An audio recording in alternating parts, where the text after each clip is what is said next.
আর মুহাম্মদ সাল্লাল্লাহু আলাইহি ওয়াসাল্লাম কত বছর পর্যন্ত তিনি বেঁচে ছিলেন? 63 বছর। আলহামদুলিল্লাহ, আপনারা তো ভালোই জানেন 63 বছর। তাহলে 23 বছর নবুয়তি জিন্দেগি, আর ওদিকে কত বছর? 40, তাই না? তার মানে আমরা এই 1 থেকে নিয়ে 40 বছর পর্যন্ত আল্লাহ রাসূল সাল্লাল্লাহু আলাইহি ওয়াসাল্লামের জীবনী থেকেও আমাদের জন্য যে কিছু শিক্ষা ছিল বা আজও রয়ে গেছে, সেই ব্যাপারগুলো আমরা খুব একটা আলোচনা করি না। করি না। আমি এই 40 বছরের ভিতরে ঘটে যাওয়া একটা ঘটনা থেকে আপনাদেরকে একটা শিক্ষা আমি দিতে চাইছি। আল্লাহ রাসূল সাল্লাল্লাহু আলাইহি ওয়াসাল্লাম যে দেশটায় তিনি জন্মগ্রহণ করেছিলেন, দেশটির নাম কি? মক্কা। দেশটির নাম মক্কা। কি নাম? সৌদি আরব। সৌদি আরব নয়, সৌদ ও দেশের বাদশার নাম। দেশটির নাম আরব। আর যে শহরে তিনি জন্মগ্রহণ করেছিলেন শহরটির নাম মক্কা, তাই না? মক্কা। আপনারা জানেন যে যুগে তিনি জন্মগ্রহণ করেছিলেন বা যে প্রেক্ষাপটে তিনি পৃথিবীতে এসেছিলেন, সেইটার নাম কি? আইয়ামে জাহিলিয়া, বর্বরতার যুগ। মানে বর্বরতা এতটাই ছিল যে একটা মানুষ মারা গেল, তার মাথাটা কেটে নিয়ে তার মগজ বার করে, ঠিক আমার একটু পিঠা দেখুন, এরকম মাথার কুলি যেটা বলে, এই মাথার কুলিতে মদ রেখে তারা পান করত। এতটাই বদমাইশ ছিল, মানে বদমাইশি চরম পর্যায়ে। সেই সময় মক্কাতে 4টি পাপ ছিল, খুব বড় পাপ। গোটা মক্কাকে বিরাজ করেছে 4টি পাপ। এক হচ্ছে মদ পান, দুই হচ্ছে বৈধ মনে করে ব্যভিচারে লিপ্ত হওয়া, 3 চক্রবৃদ্ধি হারের সুদ, 4 গোত্রীয় ঝামেলা। আপনি যদি ইসলামের ইতিহাস যদি দেখেন, আউস আর খাজরাজ নামক 2টি গোত্র একটি উটকে পানি পান করানোকে কেন্দ্র করে 100 বছর যাবত তারা যুদ্ধ চালিয়েছে। কত বছর? 100 বছর। মানে গোত্রীয় ঝামেলা খুব বেশি ছিল তখন। আল্লাহ নবী সাল্লাল্লাহু আলাইহি ওয়াসাল্লাম তিনি ছোট থেকেই ছিলেন খুব নির্ভীক, কোমল হৃদয়ের, প্রতিবাদী মানুষ ছিলেন। তিনি খুব নম্র ভদ্রতার সাথে জীবন যাপন করতেন। আল্লাহ রাসূল সাল্লাল্লাহু আলাইহি ওয়াসাল্লাম এইগুলো নবুয়তি পাওয়ার আগেও বরদাস্ত করতেন না। অন্যায় কি বললাম বুঝলেন না? অন্যায়। এই অন্যায়, এই সুদ, এই মদ, এই ব্যভিচার, এই সমস্ত অন্যায়গুলো ঠেকানোর জন্য আল্লাহ রাসূল সাল্লাল্লাহু আলাইহি ওয়াসাল্লাম একটা সংগঠন করেছিলেন। তার নাম কি? হিলফুল হুজুর। এই সংগঠনের মাধ্যমে তিনি জাতিকে পরিবর্তন করার চেষ্টা করতেন।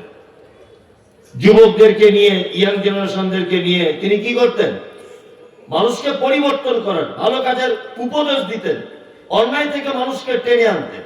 আর এরই মাঝখানে চলে যেতেন কোথায়? জাবালে নূর। জাবালে নূর পাহাড়ের একেবারেই উপরে একটি জায়গা আছে, তার নাম গারে হীরা। এই গারে হীরা নামক গুহাতে আল্লাহ রাসূল সাল্লাল্লাহু আলাইহি ওয়াসাল্লাম আল্লাহর ধ্যানে মগ্ন থাকতেন।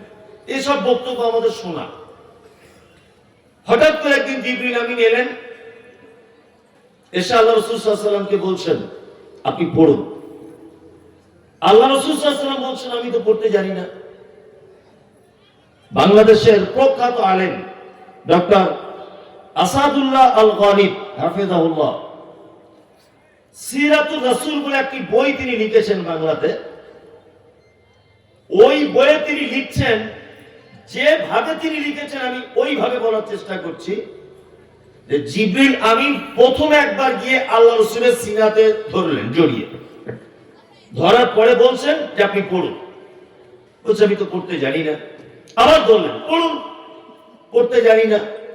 আবার চাপ দিয়ে ধরলেন, পড়ুন। তখন আল্লাহ রাসূল সাল্লাল্লাহু আলাইহি ওয়াসাল্লাম বলছেন, ইকরা বিইসমি রাব্বিকাল্লাযী খলাক, খলাকাল ইনসানা মিন আলাক। 5টি আয়াত অবতীর্ণ হলো। এই পর্যন্ত ঘটনাটা থাক। তারপরে খাদিজার কাছে গেলেন, ভয় পেলেন, বিস্তারিত ঘটনা। আমি যেটা আপনাকে বলতে চাইছি এই পর্যন্ত এতেই আমার যথেষ্ট বোঝানোর জন্য হয়ে যাবে। আমি আবার পুনরায় আপনাকে ফেরত নিয়ে যাচ্ছি, আপনি বুঝে শুনে উত্তর দেবেন। মক্কায় কটি পাপ ছিল? বড় পাপ 4টি, তাই না? সুদ ছিল, ব্যভিচার ছিল, মদ ছিল, চক্রবৃদ্ধি হারে সুদ, আর গোত্তরীয় ঝামেলা, তাই না?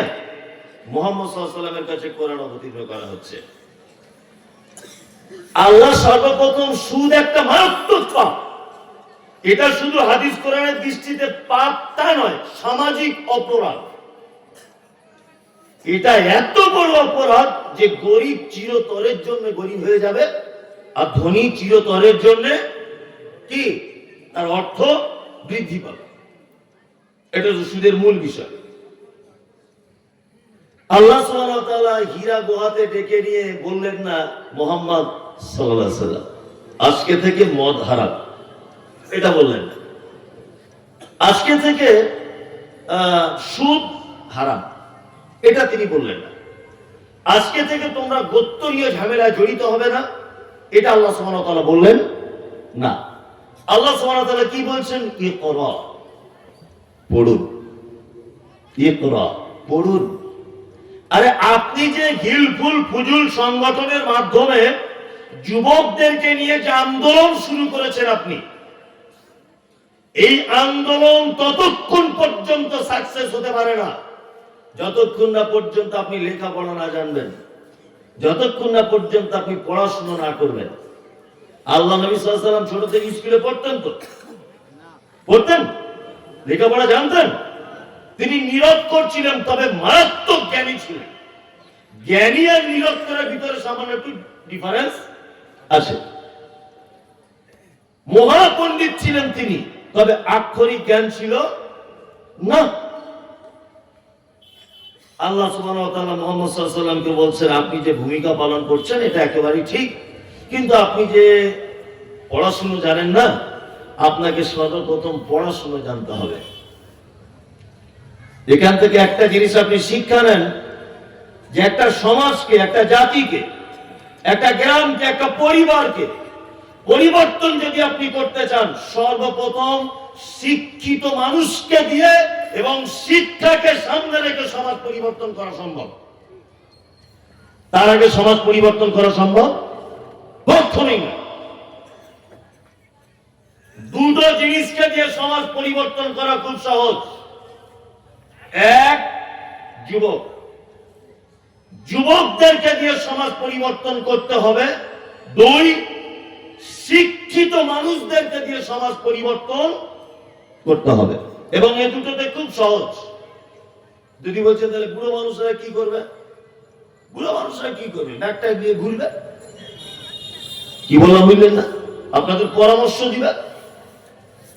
একটা আমাদের সমাজে এত অধঃপতন কেন?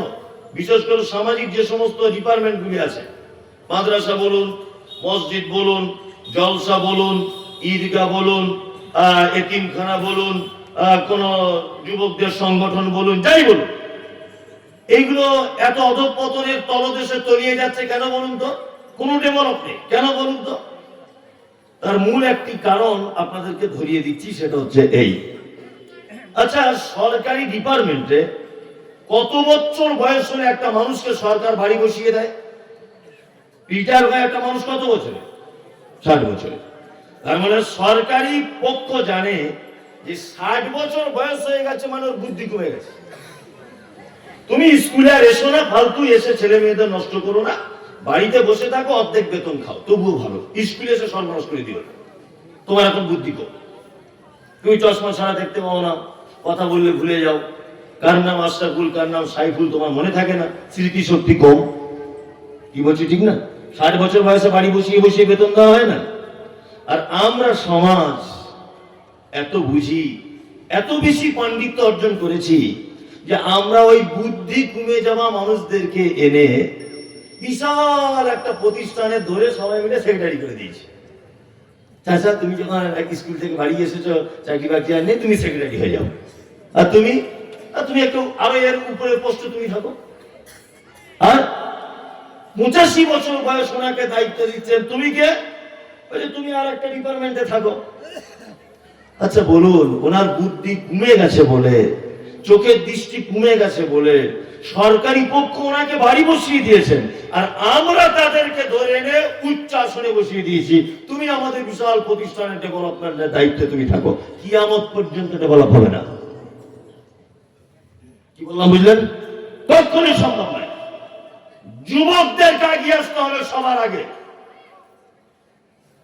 আরে এরা তো সেই যুবক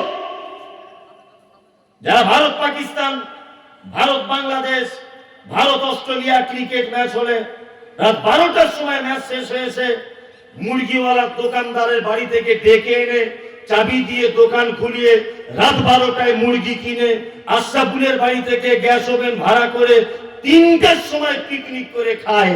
এরা তো সেই যুবক, এরা সেই যুবক। দক্ষিণ পাড়ায় মসজিদ করেছে, আমরা উত্তর পাড়াতে করব। এরা তো সেই যুবক।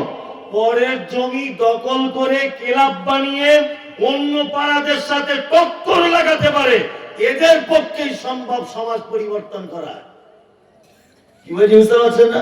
ও বুড়ো হয়ে গেছে, খাতা নিয়ে চলতে পারে না, 5 বার দিনে ওজন নষ্ট হয়ে যায়, ও বড় দায়িত্ব নিয়ে বসে আছে, কোন রকমের উন্নতি হবে না। কি বলছি বুঝতে পারছেন? বয়স্ক লোকেরা রাগ করছে, কাকে আনলি যে, কি বলছে সব? আমি যেটা বলছি আপনি ভাবুন, আপনি রাগ করবেন কেন? আপনি উপদেষ্টা কমিটিতে থাকুন, বাচ্চাদের বুদ্ধি পরামর্শ দিন। কি বললাম বুঝলেন? কিন্তু মূল ভূমিকা রাখতে হবে কাদের? কাদের? যুবকদের রাখতে হবে, এদেরকে আগে রাখবেন। সমস্ত কাজে যদি যুবকদেরকে আগিয়ে দেন, সমাজ দুটো দিক থেকে বাঁচবে। দুটো দিক, এক উন্নতি হবে সমাজে, 2 অন্যায় থেকে সমাজ বাঁচবে। আচ্ছা বলুন, আপনাদেরকে একটা কথা বলি, আমাদের গ্রামে 16 দলীয়, 8 দলীয়, 5 দলীয় যে ফুটবল বা ক্রিকেট টুর্নামেন্ট গুলি হয়, এগুলো পরিচালনা করে কারা? ইমাম মুয়াজ্জিনরা। কারা করে? যুবকরা করে না? করে। আবার অনেক টুর্নামেন্ট যেদিন ফাইনাল খেলা হয়, সেদিন কি হয়? কলকাতা থেকে, বহরমপুর থেকে অনেক উলঙ্গ মেয়েদেরকে ভাড়া করে নিয়ে আসা হয়, তাই না? হ্যাঁ, একটা করে গোল হয়, ছোট ছোট জামা পরে দিন দিন করে নাচে, আর বয়স্ক লোক হাততালি দেয়। সাংঘাতিক ডান্স হচ্ছে কি হচ্ছে না? বাস্তব বলছি না অবাস্তব? এগুলো আপনাদের এলাকা হচ্ছে না? হচ্ছে তো? হচ্ছে। তাহলে এই খেলাগুলো পরিচালনা করে কারা? আমার আপনার বাড়ির ছেলে, যুবক যারা তারা, তাই না? ওদেরকে ভাড়া করে আনে কারা? আমার আপনার বাড়ির যুবক ছেলে তারা, তাই তো? এখন যে 5টা ছেলে ওই খেলার মূল উদ্যোক্তা, ওই 5 জনকে ধরে যদি আপনি মসজিদের দায়িত্বে দিয়ে দেন, আচ্ছা বলুন তো, ওই উলঙ্গ মেয়ে ভাড়া করার আগে 10 বার তার বিবেকে কথা বাঁধবে কি বাঁধবে না, যে আমি আল্লাহর ঘরের দায়িত্বে আছি, অপরাধ আমি করতে পারবো না? তাহলে উপকার হলো না ক্ষতি হলো? হ্যাঁ, উপকার হলো। আর চোরকে দিতে হবে মাল সামলাতে, তবেই তো মাল রক্ষিত থাকবে। কি বললাম বুঝলেন না? হ্যাঁ, আমি যদি চোর হই আর আপনি যদি গচ্ছিত সম্পদ আমার কাছে যদি দেন, তাহলে মাল নিরাপদে থাকবে। কিন্তু আপনি যদি সভাপতির কাছে মাল রাখেন আর আমি যদি চোর হই, ও মাল যখন তখন চুরি হয়ে যেতে পারে। পারে কি পারে না? পারে। আমরা শুধু ইসলামী কথাবার্তা গুলো শুনবো না, আমরা একটু ভাববো, চিন্তা ভাবনা করব, বাস্তব চিত্রটা কি হচ্ছে সেটা আমরা বোঝানোর চেষ্টা করব। আমি প্রথমে ক্ষমা চেয়ে নিচ্ছি, আমি খুব বড় আলেম নয়, আমি বক্তা। আমি কিন্তু বক্তা। আপনি আমাকে 5 ঘন্টা বক্তব্য দিতে বলুন, আমায় 1 মিনিটও ভাবতে হবে, আমি যে কোনো জায়গায় গিয়ে দিয়ে দেবো, অসুবিধা নেই। কিন্তু আপনি যেটা হাদিসের কেতাব আমাকে খুলে দিয়ে বলেন, মমতাজুল ভাই 2 পাতা বলে দেন, আমি পারবো না, ওতে আমি নেই, আমি বক্তা। বললাম বুঝলেন? আমাকে বড় আলেম ভেবে বিশাল কিছু মনে করবেন না, একদম ভুল। তাহলে ইসলামের প্রথম পবিত্র আল কোরআনের আয়াত অবতীর্ণ হয়েছে কি কি ইকরা, পড়ুন। এখন পড়া তো অনেক রকমের আছে, অনেক রকমের আছে না, পড়া অনেক রকমের আছে না, কি পড়বো? আমাদের মার্কেটে পড়ার শেষ নেই। আল্লাহ সুবহানাহু ওয়া তাআলা তারপরে বলছেন বিইসমি রাব্বিকাল্লাযী খলাক, ওই প্রভুর নামে আপনি পড়ুন যে প্রভু আপনাকে কি সৃষ্টি করেছে। আমাদের সৃষ্টি করেছেন কে? আল্লাহ। তাহলে পড়তে হবে কার নামে? হ্যাঁ, আল্লাহর নামে। পৃথিবীতে যত শিক্ষার ব্যবস্থা রয়েছে আল্লাহর নাম নিয়ে পড়তে হয়, এরকম করে ব্যবস্থা আছে? আছে? এই প্রসঙ্গটা আমি একটু পরে বলছি, আমি শিক্ষার উপরে আগাচ্ছি একটা একটা করে। আচ্ছা, আপনাদের কাছে জানতে চাইছি যে শিক্ষা আর বিদ্যা এই দুটো জিনিস এক না আলাদা? এক। হ্যাঁ, একজন বলছেন এক, মানে উনি যেটা বুঝেছেন সেটা বুঝেছেন। শিক্ষা আলাদা আর বিদ্যা কি আলাদা। বিদ্যা কাকে বলে আর শিক্ষা কাকে বলে, এটা আমি একটু ডিফারেন্স করে আপনাকে বোঝাই, আমি আস্তে আস্তে করে আগাচ্ছি। ওইখানে তোর দাদির কবর, ডালিম গাছের তলে 30 বছর ভিজায় রেখেছি দুই নয়নের জলে। এর নাম বিদ্যা। এর নাম কি? বিদ্যা। কবি যিনি লিখেছেন এটা, উনি ওনার পোতাকে বলতে চাইছেন, ওই দেখ ওটা তোর দাদির কবর, তোর দাদিকে আমি এত ভালোবাসতাম, আজকে 30 বছর ওর প্রেমে পাগল হয়ে আমার চোখ দিয়ে পানি পড়ে পড়ে চোখটা আমার ঘা হয়ে গেল। আচ্ছা, ওর বউ মারা গেছে, এটা আমার ছেলে মুখস্থ করে উপকার কি হবে? কোন উপকার হবে? হ্যাঁ, হবে না। বর্তমানে একটা কবি ছিলেন কুমুদ রঞ্জন মল্লিক, উনি একটা কবিতা বড় আকারে লিখেছিলেন, প্রায় 30-32 লাইনের। শেষের দিকে উনি বলছেন, অজয়ের ভাঙনেতে করে বাড়ি ভঙ্গ, তবু নীতি নীতি হেরি নব নব রঙ্গ, চাই না এ কুঞ্জে ছেড়ে যেতে মন যে, কোথা পাবো একসাথে এত সাধু সঙ্গ। অজয় নদীর পাড়ে ওনার বাড়ি, নতুন হাট না নতুন গ্রাম বলে একটা জায়গায় ওনার বাড়ি। ওনাকে পল্লী কবি বলা হয়, গ্রাম্য কবি। উনি গ্রামের পরিবেশ পরিস্থিতি নিয়ে তিনি কবিতা লিখতেন। তো তিনি একটা কবিতা উল্লেখ করছেন, অজয়ের ভাঙনেতে করে বাড়ি ভঙ্গ, তবু নীতি নীতি হেরি নব নব রঙ্গ, চাই না এ কুঞ্জে ছেড়ে যেতে মন যে, কোথা পাবো একসাথে এত সাধু সঙ্গ। অজয় নদীর পাড়ে আমার বাড়ি, প্রত্যেক বছরের নদীতে বান এসে আমার বাড়ি ঘর সব ভেঙে যায়, আবার আমি নতুন করে গড়ে তুলি। তারপরেও আমার ইচ্ছা হয় না কলকাতায় গিয়ে ফ্ল্যাট কিনে বসবাস করি। গ্রামের যে কি পরিবেশ, আমি বলছি ওটা আপনার মনের ইচ্ছা, ওটা আপনার মনের ইচ্ছা, ওটা আমার বেটা মুখস্থ করে উপকার কি হবে? কোন উপকার আছে? কোন উপকার নেই ওতে। এর নাম কি? বিদ্যা। বিদ্যা হচ্ছে সেটা যেটা মানুষ তার ব্রেনের ভিতরে ঢোকায়, তার মগজে ঢোকায়, কিন্তু তাতে তার কোনো উপকার হয় না। এর নাম কি? বিদ্যা। ওই জন্য সারা পৃথিবীর যত মানুষ রয়েছে, আমরা অনেক মানুষের নামের আগে কয়েকটি সার্টিফিকেট নিজেরা দিই, খুব বিদ্যান বলি না, লোকটা খুব বিদ্যান, খুব পণ্ডিত বলি না, বলি লোকটা খুব বিদ্যান। এটা আপনি চোখ বন্ধ করে বলতে পারেন, কোনো সমস্যা নেই। কিন্তু কোন লোকের আগে আপনি সহজে বলবেন না লোকটা খুব শিক্ষিত, এটা সহজে বলা যাবে না, কারণ বিদ্যা আলাদা, শিক্ষা আলাদা। যেমন শিক্ষা কাকে বলে? শিক্ষা হচ্ছে সেটা যেটা আপনি অধ্যয়ন করার পরে আপনার চোখের দৃষ্টি পরিবর্তন হবে, যেটা আপনি অধ্যয়ন করার পরে আপনার মুখের রুচির পরিবর্তন হবে, যেটা অধ্যয়ন করার পরে আপনার পোশাকের রঙের পরিবর্তন আসবে, যেটা অধ্যয়ন করার পরে আপনার বন্ধুর পরিবর্তন হবে। এটার নাম কি? হ্যাঁ, কি? শিক্ষা। কি বললাম বুঝলেন? এটার নাম শিক্ষা। দেখবেন হেডমাস্টার, আইপিএস অফিসার, বিডিও বাবু যে রুমটাতে বসে থাকে ওই রুমটার উপরে লেখা আছে নেম প্লেটের মতো বড় প্লেটে নো স্মোকিং, ধূমপান করিবেন না, লেখা থাকে না অনেক অফিস আদালতে, থাকে কি থাকে না? থাকে, অনেক অফিস আদালতে লেখা থাকে। অথচ বিডিও বাবু যে ডিপার্টমেন্টে তিনি বসে আছেন, উনি একজন উচ্চ শিক্ষিত মানুষ, উচ্চ শিক্ষিত মানুষ, উনি নিজেকে শিক্ষিত বলে প্রমাণ করতে চায়। আমি মমতাজুল ইসলাম বলছি উনি বিদ্যান মানুষ, উনি শিক্ষিত মানুষ না। কারণ উনি যদি সিগারেটই যদি টানবেন বা অন্য কেউ যদি ওনার রুমে এসে সিগারেটটা টেনেই যদি ফেলে, তাহলে উনি আর শিক্ষিত থাকলো কি করে? উনি জানেন না যে সিগারেট স্বাস্থ্যের পক্ষে খুব উপকার, কি ক্ষতিকর?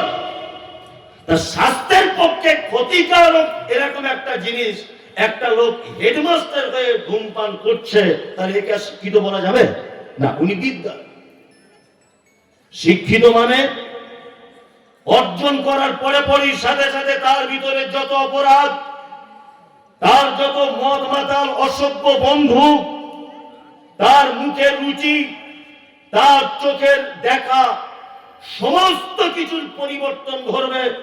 এ হচ্ছে শিক্ষিত। কি বললাম বুঝলেন? শিক্ষা কয় প্রকারের এবারে বলবো। কয় প্রকারের শিক্ষা? মূলত দুই প্রকারের, অনেক প্রকার আছে, মূলত দুই প্রকারের। এক দ্বীনি শিক্ষা, আর একটা কোনটা? দুনিয়াবী শিক্ষা, তাই না? এইবার আমরা বলি আমরা কোনটাকে নিয়ে ব্যতিব্যস্ত? দুনিয়াবী, তাই না? আমরা মানুষ খুব চালাক, খুব চালাক না? খুব চালাক। কত চালাক দেখবেন, নিজের ছেলেকে পড়িয়েছে আল-আমিন মিশনে। কি বললাম বুঝলেন? নিজের ছেলে পড়ায় আল-আমিন মিশনে, নিজের ছেলেকে পড়ায় আল হেলাল মিশনে, আর বাপ মারা গেছে মাদ্রাসায় গরিবের ছেলে বাড়িতে ডেকে এনে 200 টাকা দিয়ে বলে আমার বাপের নামে 4 বার কোরআন খতম করে দাও, বাপ যেন জান্নাতে ঢুকে যায়। ফেরেশতারা এত বোকা? আল্লাহ এত সহজে তোমাকে জান্নাতে দিয়ে দিবে তোমার বাপকে? নিজের বেটাকে দামি স্কুলে পড়ায়, মাদ্রাসায় পড়ায় না, 200 টাকা দিয়ে অন্যজনের বেটাকে তুলে এনে খতম দিয়ে বলছে আমার বাপ স্বর্গে চলে যাবে। এগুলো কি বোকা লোকের পরিচয় নয়? হ্যাঁ, বোকা লোকের পরিচয় নয়, বোকা লোকের পরিচয়। আমরা চালাক, খুব চালাক। চলুন এবার আপনাদেরকে খুব গল্প আকারে আমি বোঝানোর চেষ্টা করছি। এক, শিক্ষা আমরা দুটো পাঠ জেনে নিলাম। এক, আখিরাতের প্রতি অর্থাৎ দ্বীনি শিক্ষা, আর দুনিয়ার প্রতি একটি, তার নাম দুনিয়াবী শিক্ষা। মুহাম্মদ সাল্লাল্লাহু আলাইহি ওয়াসাল্লামের ভাষা কি? মুহাম্মদ সাল্লাল্লাহু আলাইহি ওয়াসাল্লাম ভাষা হচ্ছে তালাবুল ইলমি ফারিজাতুন আলা কুল্লি মুসলিম।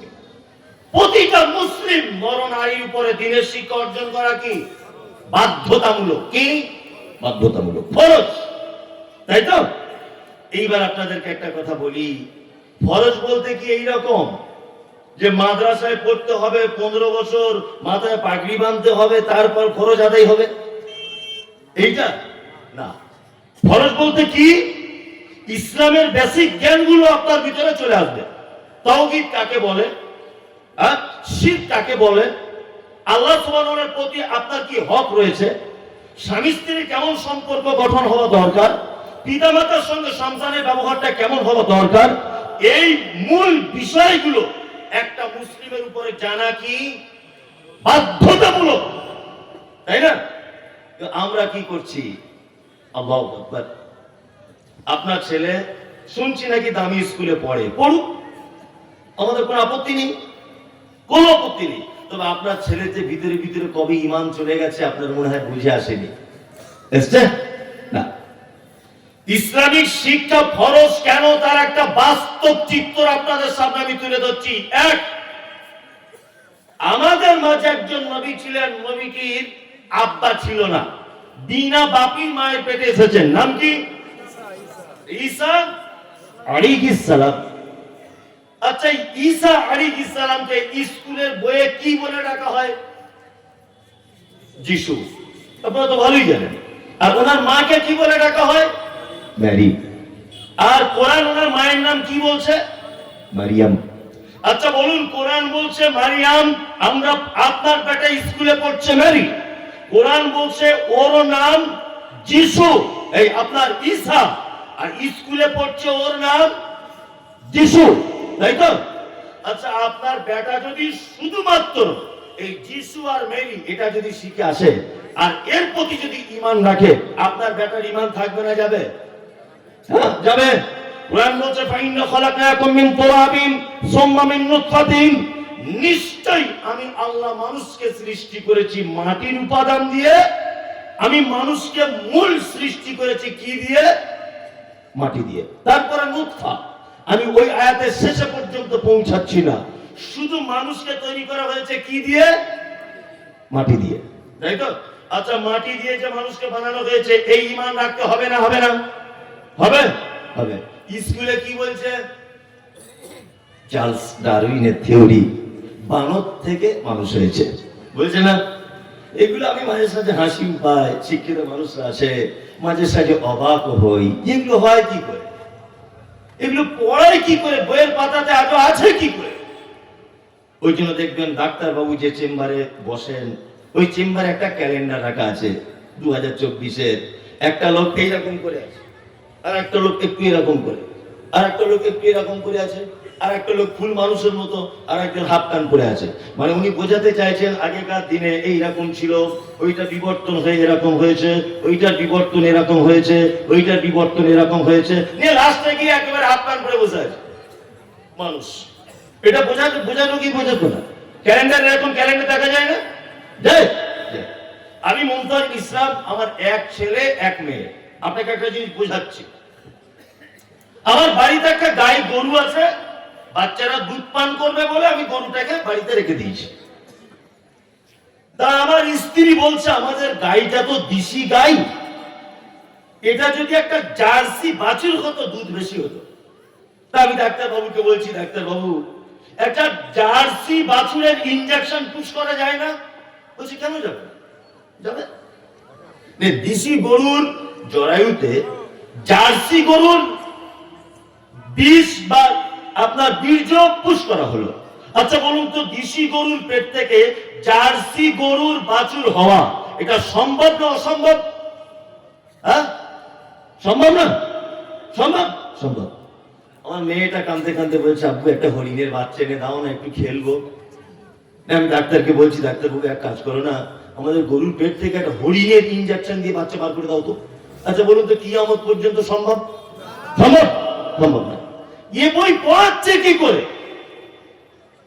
বানর একটা আলাদা প্রাণী, সেই প্রাণী থেকে বিবর্তন হতে হতে হতে হতে যদি মানুষ রূপে ধারণ করে, তা চার্লস ডারউইনের থিওরি প্রকাশ হওয়ার পর থেকে আজ পর্যন্ত পেপারপত্র পত্রিকা মিডিয়ায় কোন মাধ্যমে আপনি দেখেছেন যে সুন্দরবনে কিছু মানুষ খুঁজে পাওয়া গেছে? সুন্দরবনের বানরগুলো কিছু মানুষ হয়েছে দেখতে পেয়েছেন? হ্যাঁ আপনারা দেখতে পান না পাড়া গ্রামে বানর খেলা হয়? হ্যাঁ যে লোকটা বানরটা খেলা দেখাচ্ছে 15 বছর থেকে খেলা দেখাচ্ছে, আজ ওই বানর আর ওই লোকটার বয়স প্রায় 80 বছর। 80 বছর ওর বানরটা কোনোদিন মানুষ হয়ে গেল না? ভুল তথ্য, কি বললাম বুঝলেন? কিন্তু ভুল হলেও কিছু করার নেই, আমাদেরকে শিখতে হবে স্কুলের সিলেবাস যদিও, তাই না? যাই হোক আমি ওর প্রসঙ্গে যাচ্ছি না। তার মানে আপনার বেটা যেমন শিখবে ওর নাম যিশু, আপনার বেটার বাধ্যতামূলক জেনে নিতে হবে ওর নাম ঈসা আলাইহিস সালাম। আপনার বেটা যেমন শিখবে চার্লস ডারউইনের থিওরি, তেমন আপনার বেটার বাধ্যতামূলক শিখতে হবে মানুষকে আল্লাহ সুবহানাহু ওয়া তাআলা তৈরি করেছেন মাটি দিয়ে। কি বললাম বুঝলেন? এখন এই দুটোর সমন্বয়ে যদি আপনার বেটা না গড়ে ওঠে, একক অর্থাৎ দুনিয়াটাকে যদি প্রাধান্য দেয়, তাহলে আপনার বেটার আর ঈমান থাকবে কি না? ওর ঈমান আস্তে আস্তে আস্তে আস্তে পোকা লেগে নষ্ট হয়ে যাবে।